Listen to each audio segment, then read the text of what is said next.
Hi guys, and welcome back to askNK. And today I just got some updates which I will share with the guys that makes use of Keyshot.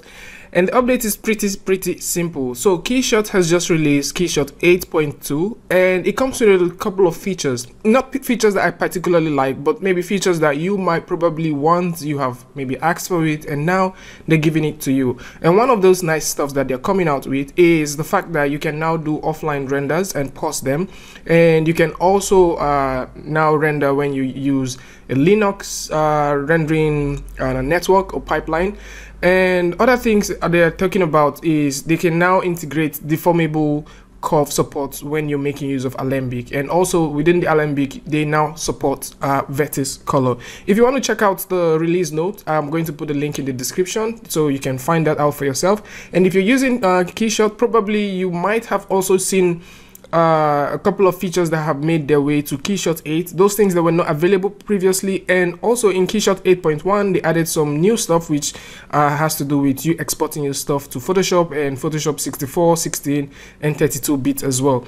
And some other things that I would like to see, maybe not in this present update that is coming out, maybe in Keyshot 9, is if it is possible for them to integrate FBX that supports animation. That is something I really want. In as much as I like Keyshot, in as much as I like using Keyshot to do my renders and all of those fun stuff, I would really like it if it is possible to just get those animation out of either Maya, Blender, or even 3D Studio Max or Cinema 4D and just take it over to Keyshot and render it directly there. I would like to know what you guys think about this. If you want to see more videos that where I cover topics and tools that made their way to Keyshot 8, I'm going to put all those links in the description so you can check them out. If you want to learn Keyshot, we'll have a playlist for that. If you want to also see my workflow when I did the Java bike ad, I'm also going to put the link in the description and maybe put it in the end note.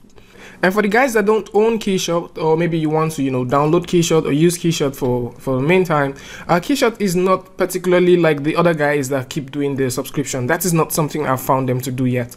But for now they have the subscription, not the subscription, sorry, they have this plan where you get to purchase Keyshot in these price tags here. And all of these price tags that you get to see, I guess and I think and I pray that they stick to it, since it's going to be more like a one-time purchase. That's something that's also debatable right now. Is subscription better than having what's it called, having a perpetual license? And if you've been using Keyshot as well, you know that they also have some sort of dependency add-ons that you can install for maybe Revit and SolidWorks, Maya, Cinema 4D, ZBrush, and also 3D Max. So tell me what you guys think about this stuff. Would you want to install Keyshot? What render engine are you making use of? Do you use Marmoset instead of Keyshot? Would you prefer to just simply give this a try, because you can come through to their website and download a trial version which you can use with a watermark for I think 14 to 30 days. So tell me what you guys think about this in the comment section below. And if you like this video, simply give it a like and share it with your friend. And if you're new here, don't forget to hit the subscribe button and turn on notifications, so once I upload a new video about a rant, update, tutorial, or even a review, you will be the first to know. And until I see you guys later with something like this, peace.